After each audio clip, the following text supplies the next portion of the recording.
দেখুন, আপনি ছেলে বা মেয়ে যাই হন না কেন, এই ৩ টি কাজ করা থেকে নিজেকে সর্বদা বিরত রাখুন।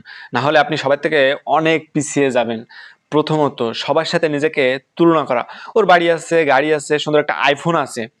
এগুলো ভেবে নিজেকে কখনো ছোট মনে করবেন না। কারণ সবার সময় সবসময় একরকম যায় না। আজকে ওর সময় চলতেছে, একদিন আপনারও সময় আসবে। যতদিন না সময় আসে ততদিন চেষ্টা করতে থাকুন। ইনশাআল্লাহ আপনারও সময় আসবে। দ্বিতীয়ত, সবাইকে খুশি করতে চাওয়া। আপনি একজন মানুষ হিসেবে কখনো, কখনো সবাইকে খুশি করতে পারবেন না। আপনি একজন মানুষ হিসেবে আপনার সর্বপ্রথম দায়িত্ব হচ্ছে নিজেকে খুশি করা, নিজেকে খুশি করা।